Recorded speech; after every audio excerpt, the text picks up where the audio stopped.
Alrighty then, hey guys, what's up? It's Sisant here, and we are going to be making a duct tape mannequin. A lot of the pieces moving forwards with the armour and just projects in general are going to require measurements to fit the human torso, and while you could get a dress form, they are rather expensive. Doing it this way is a lot more cost effective, and it means that you'll have a mannequin that will be exact to your measurements with a reasonable definition of exact. Okay, so step number one is to find an old shirt. In this case, I'm using a skivvy that I had laying around. As you can see, it's extremely stylish.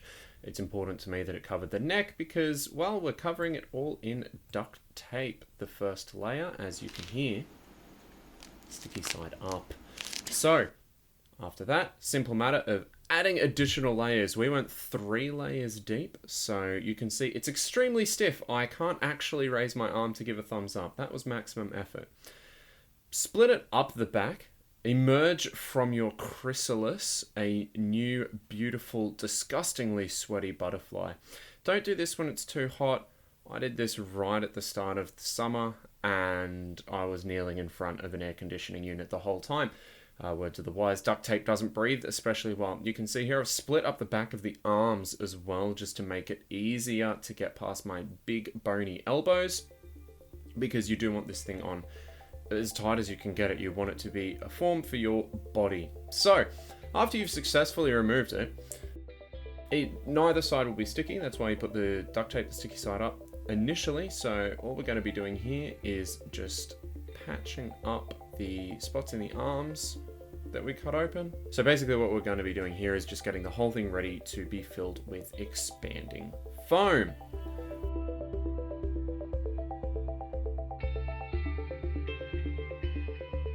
Once you've done both the arms, start working on the seam up the back.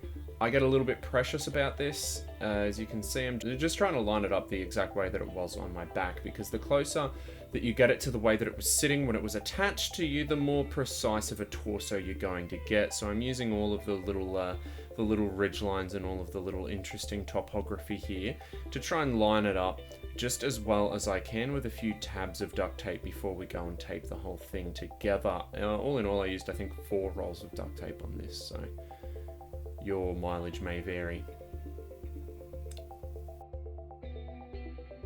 After I've successfully done that, I'm just grabbing long strips of duct tape, running them down the inside and the outside. So again, I'm trying to get fairly precise with where it meets up here. Once the inside layer is done, things start to move a little bit more quickly because, well, once the joint is there, you can just smack it on the outside and be a lot less precious with it at least.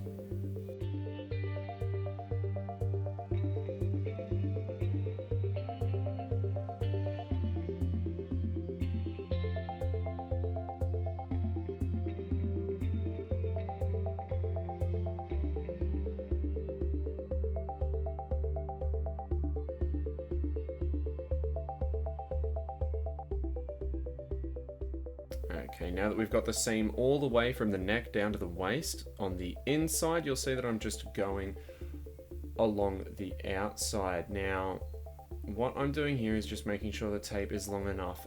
Folding it back over my hand like that is actually kind of important. I'm gonna just jump on a soapbox and shout for a little bit now, because the way that you apply tape, especially a plasticky tape like duct tape or electrical tape, is important. I spent several years as an electrician and an electrical engineer, and if you roll tape out like this, it's not going to stretch. If you try to pull the tape out and lay it down, you're not going to be able to push it into that topography. You're not going to be able to push it in. You're going to lose detail.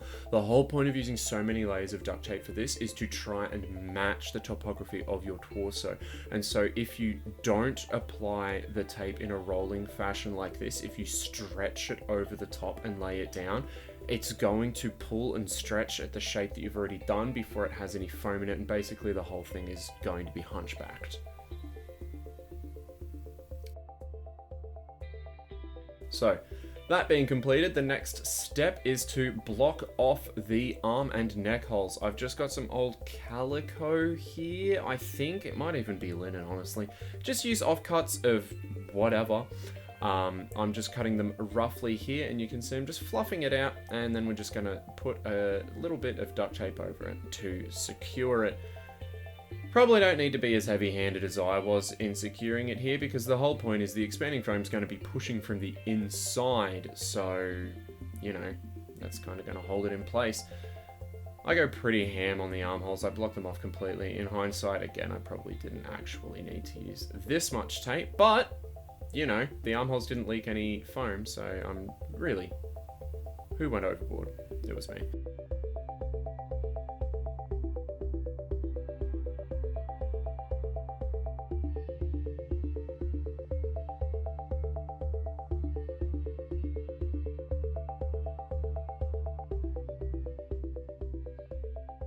Now, with the neck hole, because it was such an awkward spot of geometry existing as it does in between the shoulders to the side and the shoulder blades and sternum front and back, I actually go in here and put a fair amount of tape to secure this bit of calico on the inside.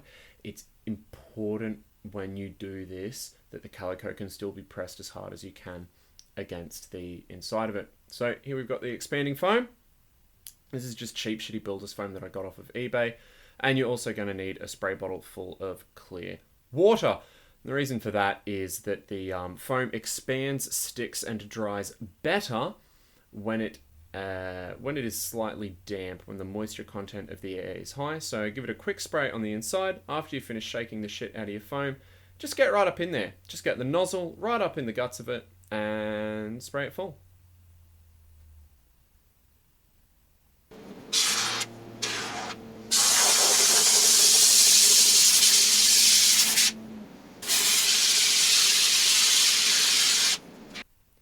So you're going to do this in a couple of passes just because one huge glob will take forever to dry and will expand incredibly unpredictably, because this shit will always expand further than you think it will. So here we are with me with a set of gloves and still no fucking drop sheet.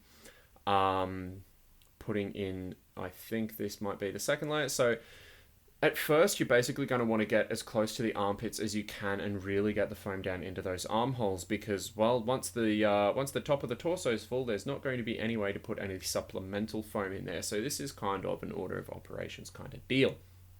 Do put down a drop sheet. Please, God, for the love of God, either do this in a garage where the floor literally doesn't matter, or put a drop sheet down, because, yeah, I ended up making a big old mess in the kitchen.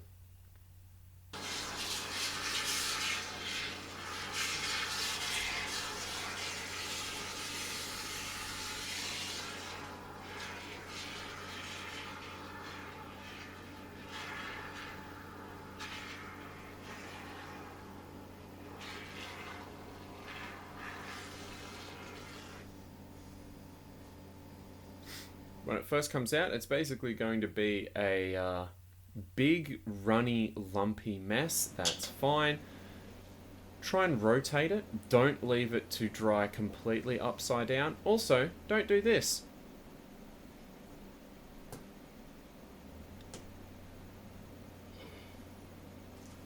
Ah, fucking Jesus Christ. Yeah. However, once you have successfully laid all of the foam, you will have something such as like this that you can stick on a spike and call it a mannequin. Just like that. Voila. And there you have it. So you'll notice here that my mannequin, we ended up just getting a cardboard tube and shoving it right up in there. We used a little bit more expanding foam just to stick that and hold it. And this has come in really, really handy. We've basically just cut the cardboard tube to size so that the mannequin is a similar height to me standing up, but a little bit shorter, just so I can still do some detail over the shoulder.